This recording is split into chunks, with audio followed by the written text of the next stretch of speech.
Hello दोस्तों, कैसे हो आप। उम्मीद है कि आप स्वस्थ होंगे, मस्त होंगे और आपकी पढ़ाई अच्छी चल रही होगी। दोस्तों, आज के इस लेक्चर में हम सारणी का परिचय देखेंगे जो निम्न बिंदुओं पर आधारित है, जिसमें पहला है सारणी का इतिहास, दूसरा सारणी की परिभाषा, तीसरा सारणी तथा आव्यूह में अंतर और आखिरी चौथा है हमारा दैनिक जीवन में सारणी का प्रयोग। तो आप हमारे इस चैनल पर बने रहिए। और दोस्तों, यदि आपने पिछले चैप्टर के लेक्चर नहीं देखे हैं तो आप हमारी प्लेलिस्ट में जाकर उन्हें देख सकते हैं। हमारे चैनल पर पूरे चैप्टर को क्रमबद्ध रूप से पढ़ाया जा रहा है। आइए दोस्तों, बिना समय व्यर्थ किए आज का लेक्चर प्रारंभ करते हैं। चलिए शुरू करते हैं। आज का पहला टॉपिक है सारणी का इतिहास। सारणी का विकास 17वीं और 18वीं शताब्दी में रैखिक समीकरणों को हल करने के लिए हुआ था। कुछ प्रमुख गणितज्ञ हैं जिनमें आपका पहला है गॉटफ्राइड विल्हेम लेibniz ने जो है 1693 में सारणिक से संबंधित प्रारंभिक विचार प्रस्तुत किए थे। किसने? Gottfried Gottfried Wilhelm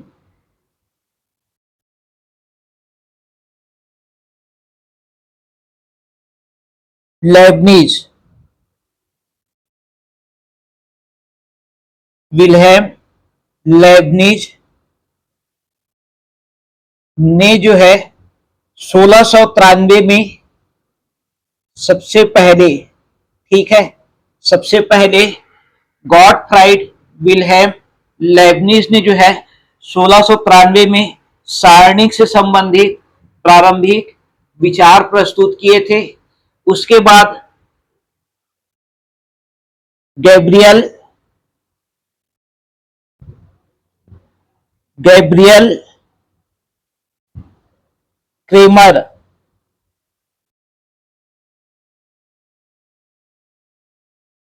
Gabriel Cramer ने जो है 1750 में 1750 में प्रसिद्ध क्रेमर रूल जो है वो दिया।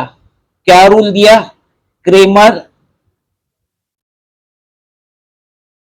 क्रेमर्स रूल जो है इन्होंने दिया था। किसने? गैब्रियल क्रेमर ने 1750 में क्रेमर्स रूल दिया, जिसने सारणी का उपयोग करके रैखिक समीकरणों को हल किया जाता था। ठीक है, बाद में कई गणितज्ञों ने इसके सिद्धांतों का विस्तार किया और इसे आधुनिक रैखिक बीजगणित का महत्वपूर्ण भाग बनाया था। ठीक है, इसके बाद दूसरा है सारणी की परिभाषा। सारणी की परिभाषा क्या होती है?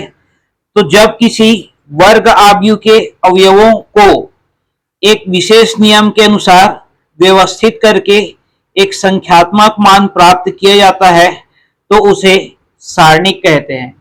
ठीक है, जब किसी वर्ग आव्यूह के अवयवों को एक विशेष नियम के अनुसार व्यवस्थित करके एक संख्यात्मक मान प्राप्त किया जाता है तो उसे सारणिक कहते हैं।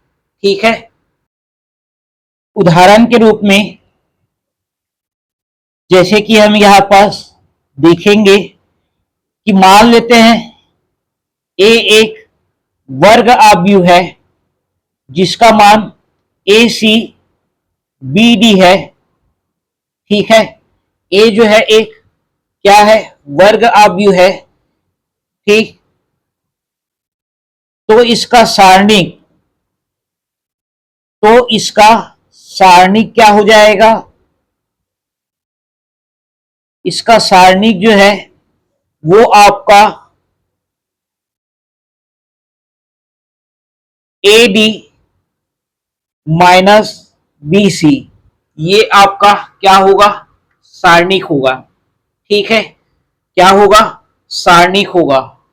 ठीक, अगर जो है ए जो है एक वर्ग आव्यूह है तो जो है इसका सारणिक क्या हो जाएगा, इसका सारणिक जो है ए बी -BC होगा। ठीक है, अब आते हैं सारणिक के पंक्ति पे। ठीक है, अब आते हैं सारणिक के पंक्ति पे। ठीक है, पंक्ति, पंक्ति मतलब होता है क्या, रो। ठीक है, जैसे कि हमने आव्यूह में पंक्ति देखा था, स्तंभ देखा था। ठीक है, और उनकी परिभाषाएं देखी थी क्या होती है। ठीक है, वो आपका आव्यूह के परिपक्ष में था, और ये जो है वो आपका किसके उस पे रहेगा, सारणिक। ठीक है, तो सारणिक में जो है वो आपका पंक्ति क्या होता है, तो परिभाषा जो है दोनों में सेम होता है। ठीक है, क्या होता है, पंक्ति जो है किसी सारणिक में, बस इसमें एक वर्ड आप ऐड कर देंगे, क्या ऐड कर देंगे, किसी सारणिक में जो है क्षैतिज अवयवों को, क्षैतिज अवयवों को क्या बोला जाता है, क्षैतिज अवयवों को पंक्ति कहा जाता है। ठीक है, क्षैतिज अवयवों को पंक्ति कहा जाता है, और इसको कैपिटल आर से दर्शाते हैं। इससे कैपिटल आर से जो है दर्शाया जाता है। ठीक है, किससे दर्शाया जाता है, कैपिटल आर से। दूसरा है हमारा स्तंभ। स्तंभ क्या होता है, तो स्तंभ मतलब आपका किसी सारणिक में ऊर्ध्वाधर अवयवों को, ऊर्ध्वाधर अवयवों को क्या बोला जाता है, स्तंभ कहते हैं। ठीक है, और इसको कैपिटल सी से दर्शाया जाता है। किससे दर्शाया जाता है, कैपिटल सी से। ठीक है, आर से पंक्ति को, सी से स्तंभ को। फिर आता है आपका कोटि।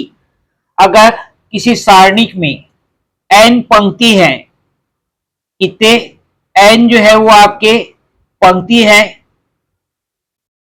और एन स्तंभ, किसी सारणिक में एन पंक्ति और एन स्तंभ वाले को जो है क्या कहा जाता है, nth ऑर्डर का, एन कोटि का क्या कहा जाता है, एन कोटि का सारणिक कहा जाता है। जैसे कि दो पंक्ति है, दो स्तंभ है, तो वो द्वितीय कोटि का सारणिक कहलाएगा। ठीक है, दो पंक्ति रहेंगे और दो स्तंभ रहेंगे। ठीक है, कोटि की परिभाषा क्या होता है, तो कोटि की परिभाषा, कोटि मतलब होता है ऑर्डर। ठीक है, कोटि की परिभाषा क्या होता है, एन पंक्ति और एन स्तंभ वाले सारणिक को एन कोटि का सारणिक कहा जाता है। एन पंक्ति और एन स्तंभ वाले सारणिक को एन कोटि का क्या कहा जाता है, एन कोटि का सारणिक कहा जाता है। जैसे कि दो पंक्ति है, दो स्तंभ है, तो द्वितीय कोटि का क्या कहलाएगा, वो सारणिक कहलाएगा। तीन पंक्ति है, तीन स्तंभ है, तो तृतीय कोटि का सारणिक कहलाएगा। ठीक है, चार पंक्ति है और चार स्तंभ है, तो चतुर्थ कोटि का क्या कहलाएगा, चतुर्थ कोटि का सारणिक कहलाएगा। अब आता है नोट। नोट इस पे क्या होता है, कोई सा भी सारणिक होगा तो सारणिक में जो है, सारणिक में पंक्तियों की जो संख्या है, पंक्तियों की संख्या,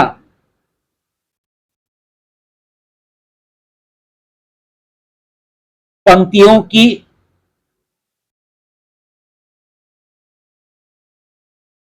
संख्या ये जो है किसके बराबर होता है? स्तंभों की संख्या के बराबर होता है। ठीक है, स्तंभों की संख्या के बराबर होता है। या हम ये कह सकते हैं कि कोई सभी सारणी का अगर है तो उसमें पंक्ति जितने रहेंगे उतने ही क्या होंगे? स्तंभ होंगे। ठीक है, जितने पंक्ति रहेंगे उतने ही स्तंभ होंगे, तब वो क्या कहलाएगा? सारणिक कहलाएगा। ठीक है, तो सारणिक में जो है पंक्तियों और स्तंभों की संख्या सदैव क्या होती है? समान होती है। इस चीज को याद रखिएगा। ठीक है, इस चीज को क्या है? याद रखिएगा। इसके बाद आता है चौथा, संकेतन। संकेतन मतलब नोटेशन, किससे सारणी को दर्शाया जाता है? तो कैपिटल डी या फिर डेल, डी या फिर डेल से जो है प्रदर्शित किया जाता है।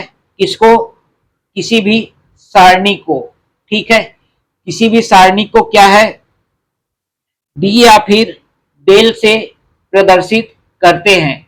ठीक है, फिर आता है मुख्य विकर्ण। किसी सारणिक में बाएं हाथ के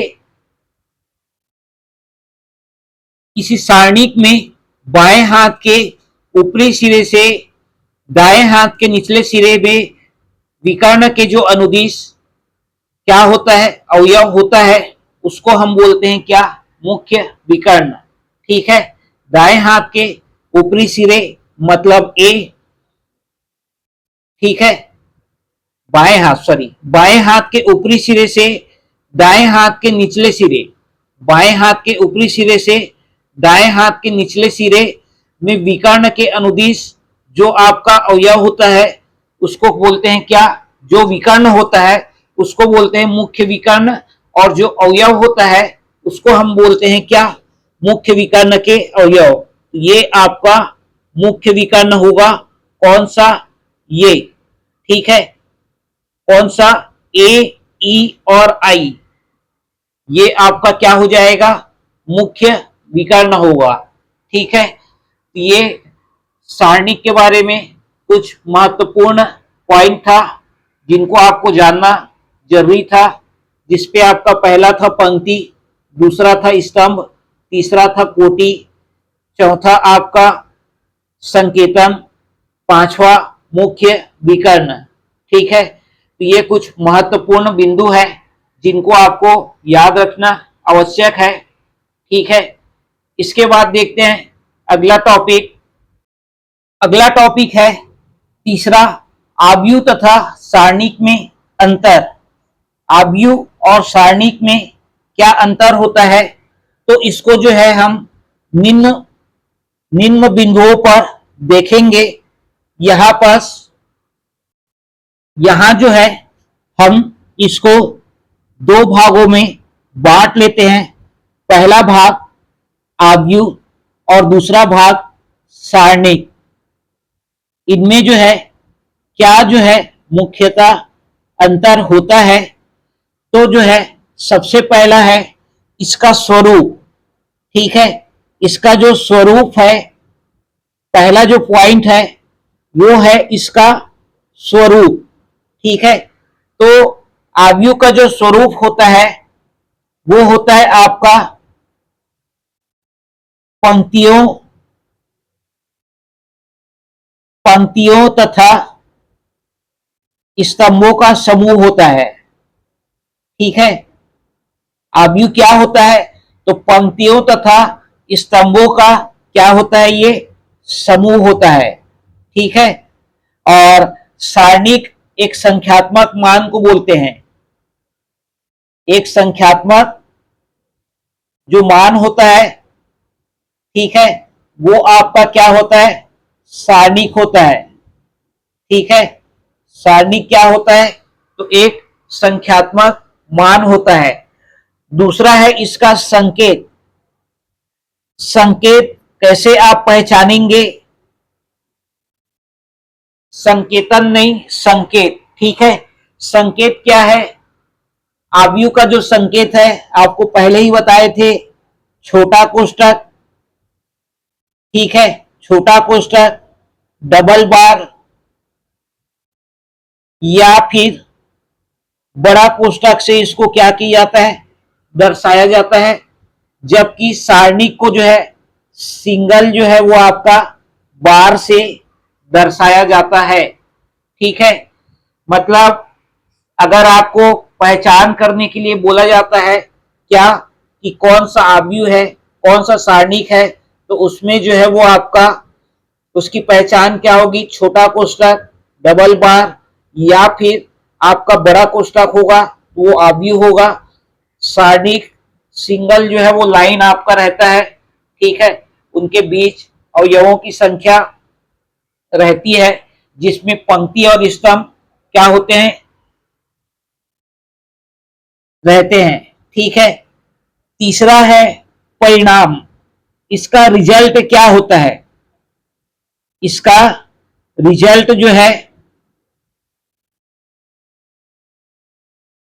क्या होता है, तो आव्यूह का हमारा कोई भी रिजल्ट देखेंगे तो उसमें आपका क्या होते हैं, अनेक अवयव रहते हैं। क्या होते हैं, अनेक अवयव होते हैं। तो इसका जो परिणाम होता है वो क्या होता है, अनेक अवयव होते हैं। जबकि सारणिक में जो है क्या होता है, केवल एक संख्या होती है। क्या होती है, केवल एक संख्या होती है, ठीक है। सारणिक और आव्यूह में परिणाम क्या होता है, तो आव्यूह में जो है अनेक अवयव होते हैं जबकि सारणिक में केवल एक संख्या होता है, ठीक है। इसके बाद है प्रकार। प्रकार जो है सारणिक के क्या हो सकते हैं, तो सारणिक जो है वो आपका वर्गाकार भी हो सकता है, ठीक है, वर्गाकार भी हो सकता है या फिर अवर्गाकार। जबकि सारणिक जो है सदैव क्या होते हैं, सारणिक जो है वो क्या होता है, केवल वर्ग आव्यूह, केवल वर्ग आव्यूह का ही जो है वो क्या होता है, का ही सारणिक होता है। इस चीज को ध्यान रखेंगे, वर्ग आव्यूह का ही क्या होता है, सारणिक होता है, ठीक है। वर्ग आव्यूह का क्या होता है, सारणिक होता है, ठीक। और पांचवा है इस पे उपयोग, ठीक है। आव्यूह का क्या उपयोग है, तो डेटा को क्या करते हैं, व्यवस्थित करना है, ठीक है।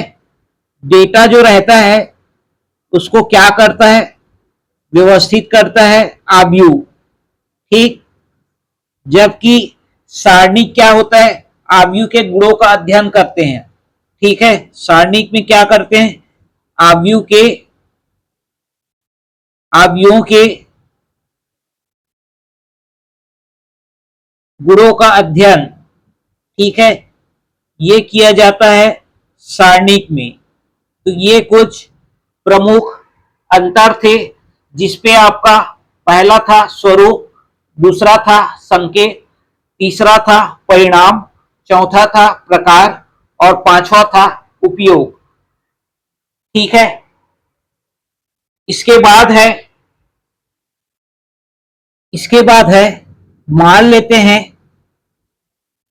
कि ए जो है एक आव्यूह है जिसका मान क्या है, 2, 1, 3, 4, ठीक है, 2, 1, 3, 4 है।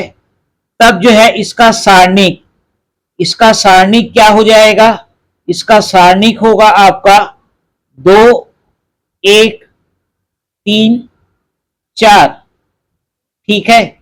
जिसपे आपका 2 गुणित क्या हो जाएगा, ये 2 गुणित ये आ जाएगा आपका 4 ऋण 1 गुणित ये हो जाएगा आपका 3। ठीक है, 2 गुणित 4 ऋण 1 गुणित 3 बराबर कितना आ जाएगा, 4 दूनी 8 और 1 तिया 3, 8 में से 3 गया तो आ जाएगा 5। तो जो है आव्यूह जो है वो क्या है, आव्यूह जो है एक व्यवस्था है। ठीक है, आव्यूह क्या है, एक व्यवस्था है, जबकि 5 जो है उसका क्या है, सारणिक है। ठीक है, 5 जो है वो क्या है, सारणिक है। ठीक, इसके बाद है अगला टॉपिक चौथा, दैनिक जीवन में सारणी का प्रयोग। तो दैनिक जीवन में सारणी के क्या प्रयोग है, तो सारणी केवल परीक्षा का विषय नहीं है, बल्कि विज्ञान और तकनीक में भी उपयोगी है। कैसे उपयोगी है, चलिए देखते हैं। सारणी कैसे जो है सिर्फ परीक्षा का विषय नहीं है, इसके बारे में हम जो है देखते हैं। तो ये जो है विज्ञान और तकनीक में भी क्या है, उपयोगी है। ठीक है, जैसे कि आपका सारणिक का जो प्रयोग है इंजीनियरिंग में होता है, कंप्यूटर ग्राफिक्स में होता है, अर्थशास्त्र में होता है, जीपीएस और नेविगेशन में होता है, जनसंख्या और डेटा विश्लेषण में होता है। ठीक है, अब कैसे होता है, इनको जो है बारी बारी से एक एक को हम देखते हैं।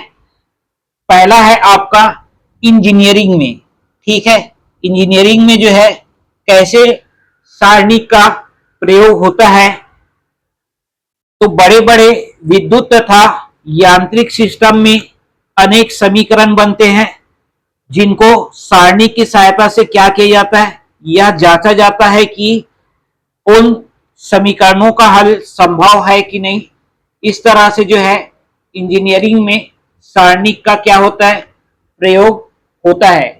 ठीक है, इसके बाद है आपका दूसरा कंप्यूटर ग्राफिक्स में।